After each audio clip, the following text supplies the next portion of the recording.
안녕하세요. 자, 오늘 뒷부분 좀 봐야 되죠. 그죠? 뒷부분에서 페이지 605페이지입니다. 605페이지 오시면 계약의 성립이 나와요. 일단 계약은 청약이 있고 그에 응하는 승낙이 있어야 계약이 성립되는데 청약과 승낙의 내용이 합치돼야 된다. 이게 뭐죠? 객관적 합치. 당사자가 일치돼야 된다. 주관적 합치. 중요하지 않아요. 그죠? 그러니까 다시 말하면 청약이 있고 그에 응하는 승낙이 있으면 계약이 성립되는데 만약에 2번 불합이 되면 청약과 승낙이 합치되지 않으면 계약이 뭐 되지 않죠? 성립되지 않아요. 근데 2번 보시면 불합의와 차후가 나와요. 이거 우리가 했어요. 기억나시나요? 규범적 해석을 해야지만 차후 문제가 발생한다. 만약에 자연적 해석을 해가지고 계약이 성립조차 되지 않는다면 차후 문제가 발생할 수가 없다. 그 얘기고요. 이건 우리가 다시 민법 총주에도 보면 되고 넘기시면은 2번 청약과 계약에 성립해서 1번 청약이 나오는데 청약의 의미는 계약을 청한다는 의미죠. 의미는 간단하고 우측에 보시면 1번 청약의 내용은 확정되어야 한다. 어느 정도 확정돼야 되냐면 승낙만 있으면 계약이 성립될 수 있을 정도로 확정되어야 하고요. 2번 청약자와 상대방이 나오는데요. 가끔 지문으로 나오게 되는데 이건 우리가 뭘 생각하시면 되냐면 커피 자판기를 생각해 보시면 돼요. 갑이라는 사람이 커피 자판기를 큰 길가에다가 이렇게 설치를 했어요. 자판기를. 그러면 커피 자판기를 설치하는 것도 청약인데 누구한테 설치한 거냐면 길거리를 지나다닌 사람들에게 커피 사세요. 커피 사세요. 뭐 하고 있는 거죠? 청약을 하고 있는 거죠. 따라서 청약의 상대방은 불특정 다수라도 뭐죠? 상관이 없다. 동의하시죠? 근데 이 자판기를 설치한 사람이 누구냐면 청약자인데 우리가 커피를 뽑아 먹기 위해서 누가 자판기를 설치했는지를 알 필요는 없으니까 청약자가 뭐 될 필요는 없어요? 명시될 필요는 없고요. 또 다만 누군지 모르지만 어떤 사람이 되냐면 특정한 사람이어야 합니다. 물론 청약자와 누가 같은 말이냐면 승낙의 상대방이 같은 말이죠. 그럼 이렇게 됩니다. 청약의 상대방은 불특정 다수라도 상관이 없지만 승낙의 상대방은 누군지 알 필요도 없고 명시될 필요도 없지만 어떤 사람이어야 돼요? 특정한 사람이어야 된다. 이렇게 되는 거고 커피 자판기만 생각해 보시면 돼요. 3번 청약과 청약의 유인이 중요한 것은 아닙니다. 다시 말하면 승낙만 있으면 계약이 성립될 수 있을 정도의 내용이 확정되어 있다면 그것이 뭐죠? 청약이고 그 정도에 이르지 않았다면 그것을 우리가 청약의 유인이라고 한다. 그 다음에 넘겨보시면 청약의 효력 의사표시입니다. 따라서 1번 효력 발생 시기 청약도 일반적 의사표시와 마찬가지로 상대방에게 도달하게 되면 효과가 생기고요. 도달된 후에는 뭐 하지 못해요? 철회하지 못하고 또 발신 후 도달하기 전에 청약자가 사망하거나 제한 능력자가 되더라도 아무런 영향을 미치지 않는다. 의사표시와 똑같죠. 2번 청약의 구속력 해가지고 비철회성인데 일단 청약도 의사표시므로 상대방에게 도달된 후에는 뭐 하지 못해요? 철회하지 못해요. 특히 2번 구속력의 내용 해가지고 기억 승낙기간이 정해져 있다면 그 기간 동안 철회하지 못하고요. 니은번 승낙기간을 정하지 않았다면 상당한 기간 동안 뭐 하지 못해요? 철회하지 못합니다.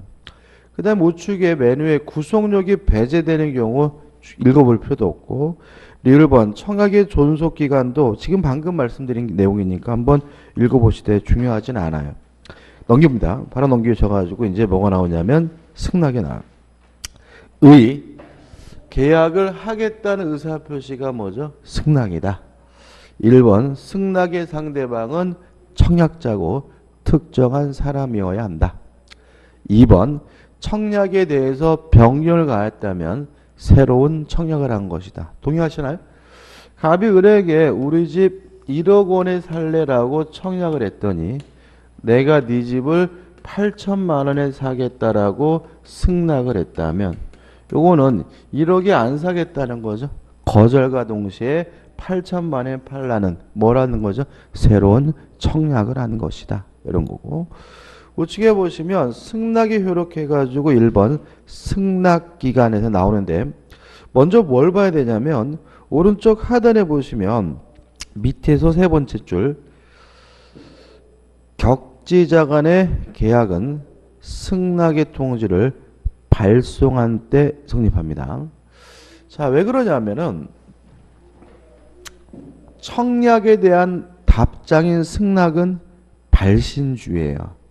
따라서 승낙은 언제 한 것이 되냐면 승낙을 발신했을 때 승낙한 것이 되니까 계약이 성립하는 시기도 언제입니까? 승낙을 발신한 때가 되는 거죠. 그럼 한번 생각해 보자고요. 청약을 하면서 승낙 기간을 정해서 청약을 했어요.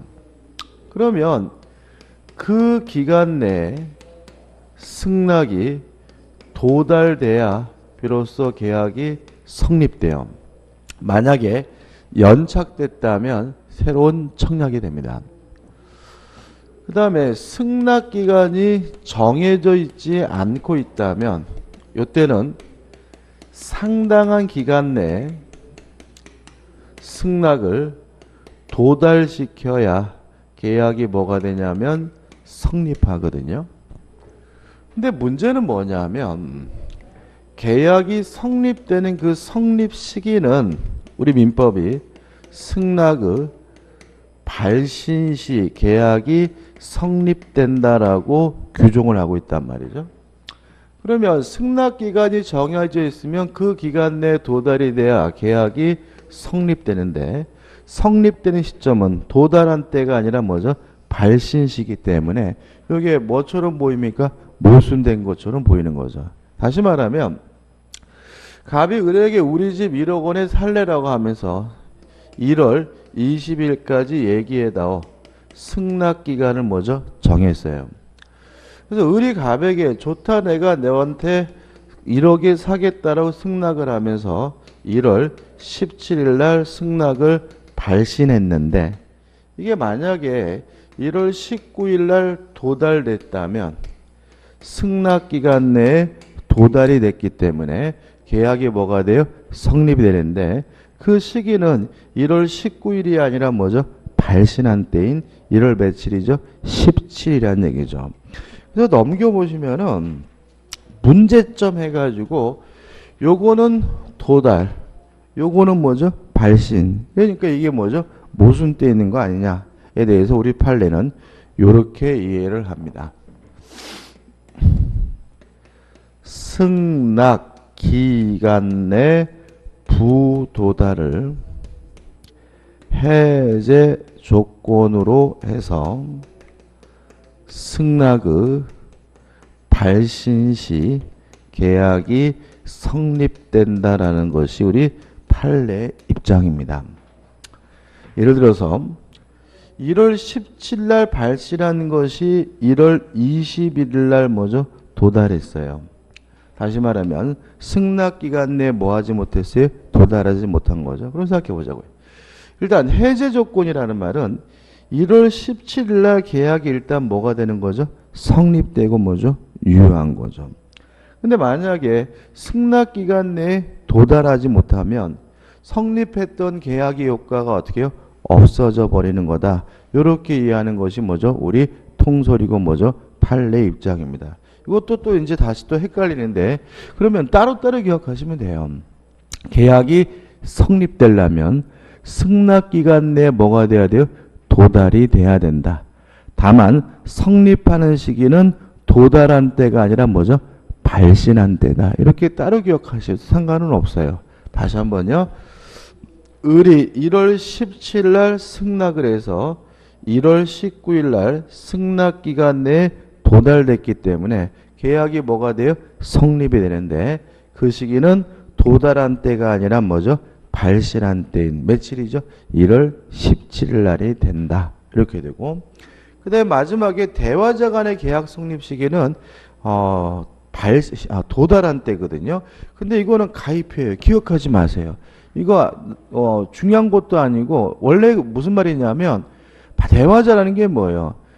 발신하자마자 도달하게 되는 경우가 뭐죠? 대화자거든요. 그래서 대화자는 발신과 도달을 뭐 할 필요 없어요? 구별할 필요가 없기 때문에 항상 뭐예요? 도달주의다. 이런 의미인데 이걸 기억하면 또 뭐예요? 헷갈려요. 그래서 그냥 가입해요. 그래서 우리는 승낙기간 내에 도달해야 계약이 뭐가 돼요? 성립되는데 그 시기는 도달한 때가 아니라 뭐죠? 발신한 때다. 요거 하나 꼭 기억해 두시기 바랍니다. 그 다음에 그 밖의 방법에 의한 계약 성립. 1번 교차 청약. 똑같은 내용의 청약이 교차가 되면 양 청약이 모두 도달됐을 때 계약이 뭐가 돼요? 성립된다. 2번 계약의 성립 시기 양 청약이 모두 도달됐을 때 계약이 뭐가 돼요? 성립되고 우측에 2번 의사신에 의한 계약 성립은 꼭 승낙을 명시적으로 해야 되느냐 묵시적으로 할 수가 있다. 다시 말하면 승낙으로 볼 수 있는 행위가 있으면 그 행위가 있는 것만으로도 바로 계약이 뭐가 돼요? 성립된다. 조심할 것은 뭐냐면 우측 중간에 3. 계약의 성립 시기는 안 때가 아니라 뭐죠? 그러한 행위가 있을 때다. 이런 얘기고 그 다음에 4번에서 뭐가 나오냐면 계약 체결상의 과실 책임에 나옵니다. 요건 뭐냐면요. 원시적 전부불능입니다. 원시적 전부불능은 무효입니다. 무효고 따라서 이행하지 못하게 됐더라도 책임질 필요가 없는 게 뭐죠? 원칙입니다. 항상 그런 건 아니고요. 만약에 원시적 전부불능에 대해서 계약 체결자가 알았거나 또는 알 수가 있었고 만약에 상대방이 원시적 전부불능에 대해서 선의이고 무과실이라면 계약 체결자는 원시적 전부불능이어서 무효인 경우에도 상대방에게 책임을 부담하게 되는데 이 책임을 우리가 계약 체결상의 과실 책임이라고 하고요. 내용은 신뢰, 이익을 배상해야 합니다. 다만 주의하실 것은 뭐보다는 클 수 없냐면 이행이익보다는 클 수가 없어요. 이게 전부예요. 그래서 시험 문제 만약에 나온다면 어떻게 나오냐면 후발적 불능 그럼 뭐죠? X. 왜요? 계약 체결사행 과실 책임은 무슨 불능인 경우에만요? 원시적 불능인 경우에 문제가 돼요. 원시적 일부 불능 그럼 뭐예요? X예요. 왜냐하면 계약 체결사행 과실 책임은 뭐만요? 원시적 전부 불능에서만 문제가 돼요. 그 다음 요건은 계약 체결자가 원시적 전부 불능에 대해서 알았거나 알 수 있었고 상대방은 뭐이기면 하면 돼요? 선이고 무과실이 된다는 거 주의하시면 됩니다. 끝입니다. 근데 이것과 관련돼 가지고 우리가 판례로서 좀 생각해 봐야 될 것은 뭐냐면 자기가 낼 것 같진 않은데 계약 체결하기 전 부당 파기한 경우 부당하게 계약 체결을 거부한 경우 문제가 되는데 이게 왜 문제가 되냐면 우리 학설은 이 계약 체결 중 부당 파기에 대해서도 계약 체결생 과실 책임을 인정해야 된다라고 하고 있거든요. 근데 우리 판례는 계약 체결생 과실 책임은 원시적 전부 불능에만 인정해야 된다는 것이 우리 판례 입장이에요. 따라서 우리 판례는 이 문제에 대해서는 계약 체결상의 과실 책임이 아니라 불법 행위를 원인으로 손해배상을 청구하게 된다는 것이 우리 판례 입장이고, 요 손해배상액은 똑같습니다. 실내이익을 배상하되 이행이익보다 뭐 할 수는 없어요? 클 수는 없습니다. 그럼 이것도 이런 식의 질문이 나옵니다. 계약 체결 전 부당 파기한 경우에도 계약 체결상의 과실 책임을 물을 수 있다. X. 왜냐하면 계약 체결상의 과실 책임은 뭐에 대해서만요? 원시적 전부 불능에 대해서만 인정해야 된다는 것이 우리 판례 입장이기 때문에 그렇다까지만 간단하게 정리해 두시기 바라고, 요거는 뭐죠? 외우시기라도 해야 되겠죠. 그 다음에 이제 615페이지 오시면 뭐가 나오냐면 계약의 효력이 나와요. 1번 쌍무계약이 효력해서 나와 있는데, 쌍무계약이 뭐였죠? 쌍방 모두에게 채무가 발생하는 계약이 뭐죠? 쌍무계약이다. 따라서 2번 성립상의 연련성이란 말은 뭐냐면, 쌍무계약이 성립하기 위해서는 쌍방 모두에게 채무가 성립해야 된다, 이런 얘기고, 이행상의 연련성은 쌍방의 채무는 어떻게 해야 돼요? 동시에 이행해야 되는 것이고, 따라서 네가 안 하면 나도 못하겠다 거부할 수 있는 게 되는데, 이게 뭐죠? 이행상의 결련성이고요. 넘겨보시면 존속상의 결련성 해가지고 쌍방 모두에게 뭐가요? 채무가 있어야 되므로 한쪽 채무가 없어지면 타방의 채무도 소멸하게 된다. 이게 뭐죠? 존속상의 결련성입니다. 그 다음에 중요한 게 나오죠. 위험부담이 나오죠. 자, 위험부담은 출제 가능성이 대단히 높아요. 정리를 좀 해보면, 자, 후발적 불능 문제입니다. 법률 행위를 할 때는 가능했는데 법률 행위를 하게 된 후에 불가능하게 되면 이게 뭐죠? 후발적 불능이고요. 후발적 불능은 유효하기 때문에 책임을 져야 되는데 어떻게 책임을 지는지는 둘로 나뉩니다. 만약에 후발적 불능에 대해서 채무자에게 고의나 과실이 존재한다면 이때는 채무불이행 책임을 부담하고요. 채무불이행 책임 중에서도 뭐가 되냐면 이행불능 문제가 돼요. 좀 이따 볼 거고. 그 다음에 후발적 불능에 대해서 채무자에게 아무런 고의도 없고 과실도 없을 때는 누가 책임을 부담하는지를 정해야 되는데, 이걸 우리가 뭐라 하냐면 위험부담 문제라고 합니다. 따라서 위험부담은 무슨 불능이죠? 후발적 불능이고요. 후발적 불능인데 채무자에게 아무런 고의도 과실도 없을 때 누가 책임을 부담하는지가 뭐죠? 위험부담 문제가 됩니다. 일단 결론을 먼저 말씀드리고 설명드리면, 위험은 원칙적으로 채무자가 부담합니다. 다만 항상 채무자가 부담하는 것은 아니고요. 예외적으로 채권자가 부담하는 경우도 있는데, 위험을 채권자가 부담하는 경우는 두 가지를 기억해 두시면 돼요. 후발적 불능에 대해서 채권자에게 고의나 과실이 있는 경우, 채권자가 수령 지체 중에 후발적 불능이 된 경우에는 위험을 누가 부담하냐면 채권자가 부담하게 됩니다. 이게 결론이에요. 근데 문제는 우리가 이걸 이해하려면 첫째는 누가 채무자고 누가 채권자인지를 알아야 되고요. 그 다음에 부담한다는 말이 무슨 말인지를 알아야 되거든요. 그럼 한번 생각을 해볼게요. 갑이 가지고 있는 건물을요, 을에게 팔았습니다. 그러면 갑을 우리가 뭐라 그러냐면 매도인이라고 하고요. 을을 우리가 뭐죠? 매수인이라고 하는데, 매매 계약할 때는 건물이 잘 있었어요.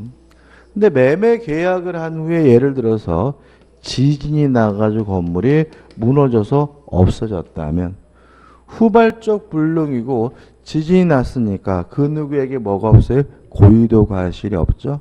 이때 누가 책임을 부담하느냐 문제가 뭐가 되죠? 위험 부담 문제가 되는 겁니다. 그럼 여기서 이제 누가 채권자고 채무자냐를 따져야 되는데 이게 애매할 수가 있어요. 왜 그러냐면 매매 계약은 쌍무 계약이고 쌍무 계약은 쌍방 모두에게 뭐가 있는 거예요? 채무가 있는 거잖아요. 그럼 결국은 을도 채무자일 수도 있고 갑도 뭐일 수도 있어요? 채무자일 수도 있고 이런 논리가 생기고요. 특히 조심해야 될 것은 뭐냐 하면 돈을 기준으로 채권자 채무자를 따지면 안 된다는 거예요. 지금 문제가 되는 것은 요 지진이 나가지고 건물이 없어진 것이 문제니까 돈을 가지고 채권자 채무자를 따지는 것이 아니라 없어진 건물을 가지고 채권자 채무자를 따지는 거예요. 다시 말하면 후발적 불능이 된 뭘 가지고요? 건물을 가지고 채권자 채무자를 따져야 되기 때문에 채무자는 누가 되냐면 매도인이 되는 거예요. 채권자는 누가 되냐면 매수인이 되는 거예요. 그래서 우리가 위험은 원칙적으로 채무자가 부담한다는 말은 누가 부담한다는 말에 매도인이. 그죠? 다시 말씀드립니다. 뭐 가지고 따지시면 안 돼요? 돈 가지고 따지면 안 되고요. 후발적 불능이 된 뭘 가지고요? 건물을 가지고 따져야 된다는 거 잊지 마시기 바랍니다. 그죠? 그 다음 내용입니다. 부담한다는 말이 뭐냐? 한번 상식적으로 보자고요. 지진이 나가지고 건물이 없어졌다 하면 갑은 을에게 건물을 안 넘겨주겠죠. 그죠? 못 넘겨주죠. 그 다음에 을도 바보가 아닌 다음에야 갑에게 뭘 안 줘요? 돈을 안 줘요. 그럼 결과적으로 지진 때문에 피해 보는 건 누군 거예요? 매도인인 거죠. 그래서 채무자가 부담한다는 말은 결국은 쌍방 모두 이행할 필요가 없다는 얘기가 되는 거고요. 만약에 이행한 것이 있다면 부당이득으로서 뭐 받을 수 있어요? 반환을 받을 수 있다는 의미가 돼요. 끝이에요. 그렇죠? 다시 말하면 자, 지진이 나서 건물이 없었다면 갑은 건물을 넘겨주지 못하고 을은 갑에게 대금을 안 줄 테니까 지진 때문에 피해보는 사람은 누구죠? 매도인. 위험은 누가 부담합니까? 채무자가 부담하는 거다. 만약 을이 갑에게 먼저 지급한 대금이 있다면 그 대금은 부당이득으로서 뭐 할 수 있어요? 돌려받을 수가 있다. 왜요? 위험은 매도인인 채무자가 부담하는 거니까요. 그 다음에 이제 채권자에게 뭐가 있어요? 고의과실이죠. 만약에 예를 들어서 지진이 난 것이 아니라 매수인의 과실로 화재가 발생해서 건물이 뭐가요? 없어졌어요. 그러면 갑이 을에게 건물을 못 넘겨준다는 점은 뭐가요? 변함이 없죠. 다만 을은 갑에게 뭘 줘야 돼요? 대금을 줘야 돼요. 왜요? 지가 잘못하는 바람에 뭐가 없어져 있어요? 건물이 없으니까요. 그죠? 따라서 채권자에게 고의과실이 있을 때는 매수인 채권자가 위험을 부담한다는 말은 후발적 불능이어서 건물이 없어졌는데도 불구하고 채권자 매수인은 여전히 대금을 지급해야 된다는 의미가 됩니다. 동의하시죠? 그죠? 이게 끝이에요. 이게. 그래서 이게 실제로 좀 타이트하게 좀 외우셔야 돼, 이거는. 왜 그러냐면은 이게 시험 문제 나오면 특징이 어떤 경향이 있냐면 뭘 물어보는지도 모르고 틀리는 경향이 있는 부분이기 때문에 특히 뭐가 중요하죠? 개념. 자, 위험부담은 언제 문제가 됩니까? 후발적 불능이고 후발적 불능에 대해서 채무자, 매도인에게 고의나 과실이 없을 때 누가 책임을 지는지가 뭐죠? 위험부담 문제라는 거 잊지 마시고 내용도 꼭 기억해 두시면 합니다. 나중에 좀 연습은 하긴 해야 돼요. 그 다음에 이제 넘깁니다. 넘기셔가지고 618페이지 오시면 뭐가 나오냐면 동시이행 항변권이 나오죠. 일단 쌍무계약이란 쌍방 모두에게 채무가 발생하는 계약이 뭐죠? 쌍무계약이므로 쌍무계약은 이 쌍방의 채무는 동시에 이행해야 되는 것이고 지는 안 하면서 못하겠다고 거부한다면 나도 못하겠다 거부할 수 있는 권리가 뭐죠? 동시이행 항변권이다. 법적 성질은 연기적 항변권이고요. 3번 성립 요건의 1번 쌍방의 채무가 쌍무계약으로부터 뭐죠? 발생해야 된다. 타이틀만 기억해요. 내용 보지 마세요. 그 다음에 우측 2번 상대방의 채무가 뭐가 있어야 돼요? 변제기가 있어야 된다. 그래서 여기서 이제 중요한 논점이 나오게 되는데 교재는 간단한데 따라서 선이행 의무자는 원칙적으로 동시이행 항변권을 행사할 수가 없다. 이렇게 되는 거죠. 동의하시나요? 자, 동시항변권이란 말은 네가 안 하면 나도 못하겠다라고 거부할 수 있는 권리가 뭐죠? 동시이행 항변권이므로 먼저 이행하기로 했다면 먼저 이행해야 되는 것이지 먼저 이행하기로 한 사람이 네가 안 하면 나도 못하겠다라고 뭐 할 수 없어요? 거부할 수는 없는 거죠. 이게 뭐죠? 원칙이에요. 다만 예외가 있어요. 선이행 의무자라도 예외적으로 동시이행 항변권을 행사하는 것이 가능한 경우가 있는데 두 가지를 기억하시는데요. 첫째, 상대방에게 이행이 곤란한 현저한 사유가 존재하고 있다면 선이행 의무자도 동시이행 항변권을 행사할 수가 있습니다. 두 번째, 선이행 의무자가 이행을 지체하던 중 상대방의 이행기가 도래한 경우에는 선이행 의무자도 동시항변권 행사할 수가 있습니다. 요거 기억하시고 이제 또 여기는 뭘 분석할 줄 알아야 되냐면 사례를 좀 분석할 줄 알아야 돼요. 자, 한번 생각해 볼게요. 갑이 소유하고 있는 부동산을 을과 만나서 매매 계약을 했어요. 물론 매매 계약은 뭐죠? 쌍무 계약이고 네가 돈 안 주면 못 주겠다라고 뭐 할 수 있어요? 거부할 수 있는데 문제는 부동산 매매 대금은 현찰박치기로 주는 것이 아니라 돈을 나눠서 주게 됩니다. 일반적으로 먼저 뭘 주기로 해야 해요? 중도금을 먼저 주기로 하고요. 계약금은 계약할 때 주는 거니까, 그죠? 그리고 나서 나중에 뭘 주기로 해요? 잔금을 지기로 해요. 따라서 실제로 동시이행 관계인 것은 잔금을 지급하는 것과 이전 등기 서류를 교부받는 것이 뭐죠? 동시이행 관계인 거죠. 이에 반해서 중도금은 등기 서류를 받기 전에 먼저 하기로 한 뭐이기 때문에요? 선이행 의무이기 때문에 등기 서류 안 주면 중도금 못 주겠다라고 뭐 할 수는 없어요? 거부할 수는 없는 거죠. 동의하시죠? 너무나 당연한 겁니다. 그죠? 다만 중도금을 주기로 한 날 혹시나 싶어서 등기부 등본을 떼봤더니 이 부동산에 가압류가 설정이 되어 있어요. 상대방에게 이행이 곤란한 뭐가 있는 거죠? 현저한 사유가 존재하고 있다면 중도금도 못 주겠다라고 뭐 할 수 있어요? 거부할 수 있다. 이런 의미인 거죠. 동의하시죠? 그죠? 바보가 아닌 다음에. 자, 근데 그 문제가 아니라 중도금을 안 줬어요. 이행을 지체한 거죠.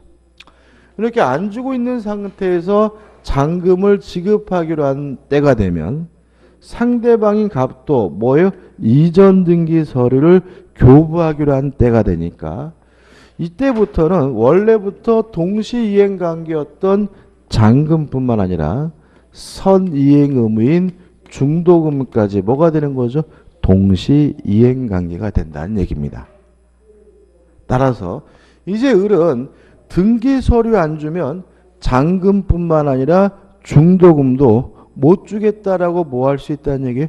거부할 수 있다는 얘기 때문에 여기서도 이제 상식적이지 않습니다. 그죠? 다시 한번요. 자, 지금 을은 무엇부터 안 주고 있어요? 중도금부터 안 주고 있는 상태에서 잔금도 안 주게 되면 잔금뿐만 아니라 중도금도 등기 서류에 안 주면 못 주겠다라고 뭐 할 수 있어요? 거부할 수가 있다.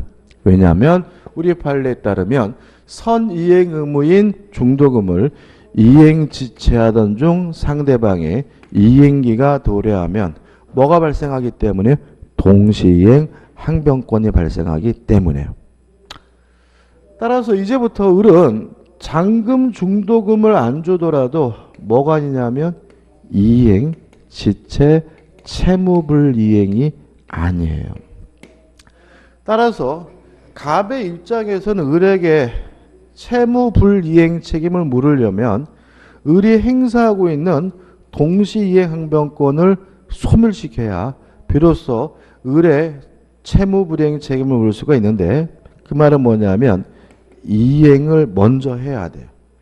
다시 말하면 갑이 먼저 을에게 등기서를 줘야 을이 행사하고 있는 동시항변권이 뭐가 돼요? 소멸되니까 뭐가 되는 거예요? 채무불이행이 되는 거죠.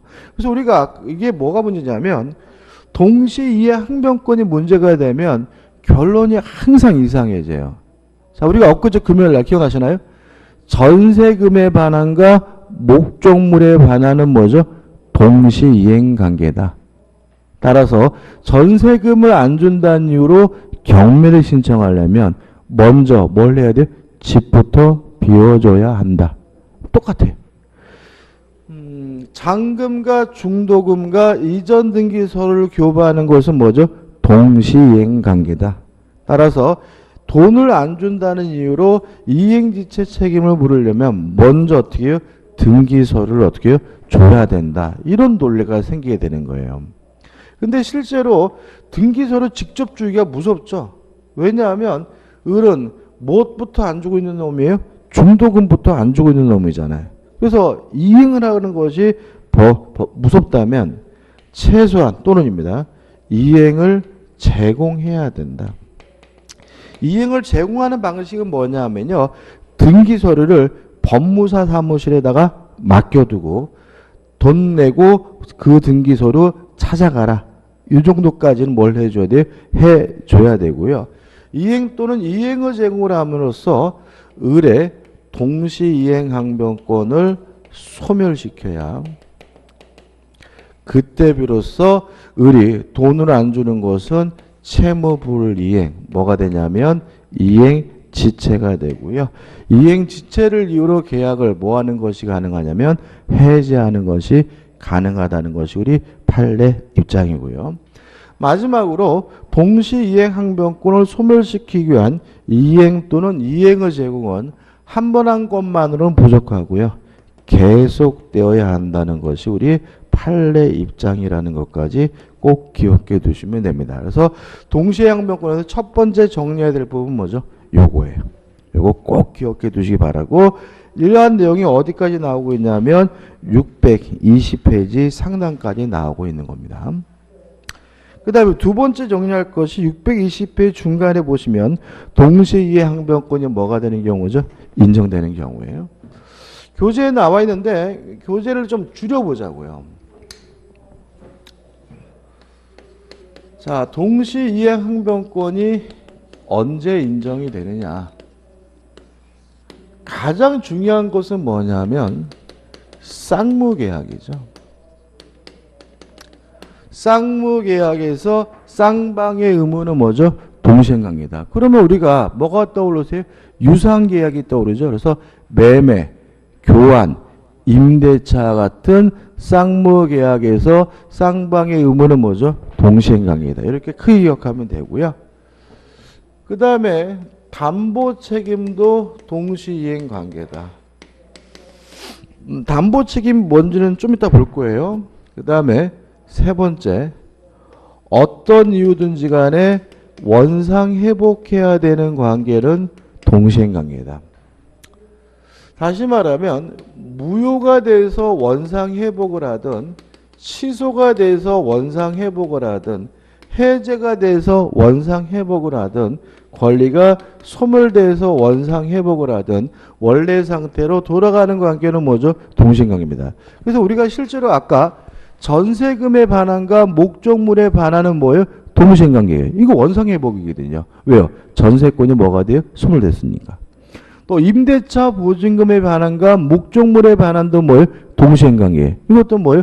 원상회복이거든요. 그래서 원래 상태로 돌아가는 관계는 다 뭐라고요? 동시행관계다. 이렇게 크게 기억하시면 되고요. 그 다음에 네 번째로 변제입니다. 돈을 갚는 것과 영수증을 받는 것은 동시이행관계예요. 따라서 영수증 안 주면 돈 못 갚겠다라고 뭐 할 수 있어요? 거부할 수가 있어요. 그리고 여기서 이제 문제가 답이 나오게 되는데 변제와 동시이행 관계가 아닌 것들을 꼭 기억해 두셔야 되는데 첫째, 채권 증서의 반환은 동시이행 관계가 아니다. 두 번째는 담보 말소입니다. 우리 주택관리사 시험에서는 담보 말소가 동시행관계가 아니라는 것이 제일 중요한 겁니다. 그렇죠? 그래서 돈을 갚는 것과 담보를 말소하는 것은 뭐가 아니에요? 동시행관계가 아닙니다. 상식적으로 이해됩니다. 그죠? 예를 들어 제가 아파트를 저당 잡히고 은행에서 돈 빌렸는데 그 대출금을 변제하기 위해서 은행 찾아가 가지고 아가씨한테 이런 소리 하면 콧방귀도 안 낍니다. 아가씨 나 근저당 말소 안 하면 돈 못 줘? 해봤자 뭐죠? 콧방귀도 안 낀다. 왜냐하면 먼저 돈을 갚고 나중에 뭐죠? 근저당을 뭐 하는 거예요? 말소하는 거죠. 다시 말하면 돈을 갚는 것과 담보를 말소하는 것은 뭐가 아닙니까? 동시행관계가 아니라는 거 꼭 기억해 두시기 바래요. 그럼 여기서 가장 핵심적인 것은 뭐예요? 요거죠. 두 가지. 돈을 갚는 것과 채권 증서의 반환 뭐가 아닙니까? 동시행관계가 아니고 돈을 걷는 것과 담보를 말소하는 것은 뭐가 아닙니까? 동시행관계가 아니다. 이거 꼭 기억해 두시기 바랍니다. 끝입니다. 그 다음에 우측에 보시면 621페이지 뭐가 나오냐면 제3자를 위한 계약이 나오고요. 이것도 출제 가능성이 높습니다. 간단하게 정리하면 돼요. 자, 예를 들어서 이 용어가 중요한데 병이라는 사람이 갑에게 1억을 빌려줬어요. 그래서 갑이 병에게 돈을 갚아야 되는데 돈이 없어요. 그래서 고민하다가 자기가 살고 있는 아파트를 을과 만나가지고 매매 계약하면서 요 매매 대금을 을이 병에게 직접 지급하기로 했다면 이런 거 우리가 뭐죠? 제3자를 위한 계약이라고 합니다. 용어가 중요한데 여기서 돈을 갚으라고 시킨 갑을 뭐라 그러냐면 요약자라고 합니다. 을이 병에게 1억 원을 줘야 될 을을 뭐라 그러냐면 낙약자라고 합니다. 용어가 좀 그지 같아요. 병을 우리가 제3자 또는 뭐라 그러냐면 수익자라고 합니다. 그래서 교재 내용이나 문제를 풀 수 있으려면 가장 기본적으로 누가 요약자고 누가 낙약자인지를 알아야 돼. 다시 말하면 돈을 갚으라고 시킨 사람이 누구예요? 요약자. 돈을 갚아줘야 되는 사람이 누구죠? 낙약자. 이렇게 되는 거죠. 그 다음에 을이 병에게 돈을 지급한다. 을과 병 간의 관계를 우리가 뭐라 그러냐면 수익관계라고 해요. 을이 병에게 왜 1억 원을 주게 되냐면 갑과 매매 계약을 했기 때문이거든요. 요 갑과 을 간의 매매 계약을 뭐라 그러냐면 보상관계라고 해요. 그 다음에 왜 갑이 을에게 돈 갚으라 시켰냐면 병한테 전에 1억 원을 빌렸다. 병과 갑과의 관계를 뭐라 하냐면 대가관계라고 합니다. 그래서 두 번째 수익관계가 어디고 보상관계가 어디고 대가 관계가 어딘지를 정확하게 아셔야 됩니다. 그죠? 다시 한번요. 갑과 을이 매매 계약을 하면서 을이 병에게 직접 대금을 지급하기로 했다면 갑은 요약자, 을은 낙약자, 병은 뭐죠? 수익자고 을이 병에게 대금을 지급하는 관계가 뭐죠? 수익관계. 갑과 을의 매매 관계가 뭐죠? 보상관계. 전에 을이 병한테 1억 원을 빌렸다. 대가관계고요. 갑이 병에게 1억 원을 빌렸다. 대가관계고 이 부분은 갑을 병은 안 바꿔요. 갑을 병은. 그러니까 어차피 문제가 나오면 갑은 항상 누구예요? 요약자. 을은 뭐죠? 낙약자니까. 나는 도대체 뭔 소리인지 모르겠다 그러면 편법으로 갑이 요약자, 을이 뭐죠? 낙약자, 병이 뭐죠? 수익자. 이렇게 기억하셔도 괜찮아요. 그죠? 자, 내용입니다. 첫째, 보상관계에서 발생하는 모든 문제는 수익관계에 바로 영향을 줍니다. 무슨 말이냐면 매매가 무효면 을은 병에게 매매대금 안 줍니다. 매매가 취소가 돼도 을은 병에게 뭘 안 줘요? 돈을 안 줍니다. 여기서 조심할 것은 이 병은 보호의 대상으로서 뭐가 있냐면 제3자가 아닙니다. 따라서 병은 선이라 하더라도 뭐 받지 못해요? 보호받지 못합니다. 자, 우리가 제3자 개념은 통정허위 표시 때 배웠는데 제3자는 뭐였어요? 당사자 및 포괄 승계인을 제외한 사람 중에서 새롭게 이해관계를 가져야 된다. 중요한 게 뭐라 그랬죠? 새롭게다. 그래서 매매 계약을 한 후에 산 사람은 새롭기 때문에 뭐가 돼요? 제3자가 되지만 매매 계약하기 전에 돈 빌려준 사람은 새롭지 않기 때문에 뭐가 아니죠? 제3자가 아니라고 했잖아요. 요 병은 매매 계약하기 전에 돈 빌렸고요. 매매 계약할 때 이미 뭐죠? 포함되어 있어요. 새롭지 않아요. 따라서 갑과 을 간의 매매가 만약에 통정허위 표시여서 무효면 을은 병에게 매매 대금을 어떻게 해요? 안 줘요. 병이 뭐라 하더라도요? 선이라 하더라도. 이해되시죠? 갑과 을 간의 매매 계약이 착오를 이유로 뭐가 됐어요? 취소가 되면 을은 병에게 매매 대금을 안 줘요. 병이 뭐라 하더라도요? 선이라 하더라도. 그래서 제3자를 위한 계약에서 제3자는 보호의 대상으로서 뭐가 아닙니까? 제3자가 아니라는 건 아주 시험에 잘 나오니까 꼭 기억하시고 왜 그런지까지 뭐 하셔야 돼요? 이해하셔야 돼요. 키는 뭐죠? 새로워야지만 뭐가 돼요? 제3자이기 때문에 그렇습니다. 그 다음에 대가관계는 수익관계에 아무런 영향을 미치지 않습니다. 따라서 병이 갑에게 1억 원을 빌려준 것이 무효라 하더라도 을은 계약 내용 대로 병에게 1억 원을 뭘 해야 돼요? 지급해야 돼요. 갑이 병에게 이미 1억 원을 갚았다는 사실이 밝혀졌더라도 을은 계약 내용들을 병에게 1억 원을 뭘 해야 돼요? 지급해야 돼요. 왜냐하면 대가관계는 수익관계에 아무런 영향을 미치지 않는다는 것도 중요합니다. 그죠? 이해되시죠? 그죠? 그 다음 내용입니다. 병 수익자가 내가 이 돈을 직접 받겠다라는 수익의 의사를 표시했어요.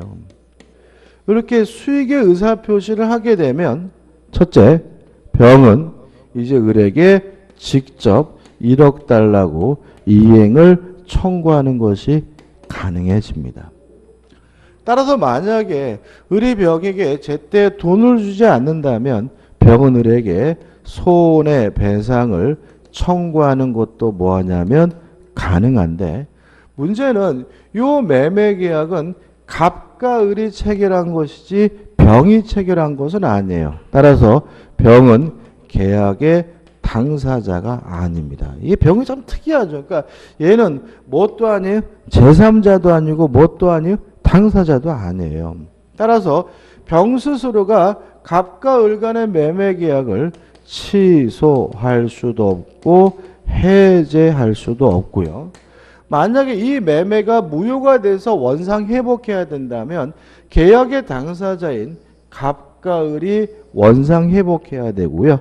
병에게는 원상 회복 의무가 발생하지 않는다는 것까지 좀 꼭 기억해 두시기 바랍니다. 그 다음 마지막으로 병이 수익의 의사표시를 한 후에는 이제 갑과 을은 임의적으로 병의 권리를 변경시킬 수가 없고요.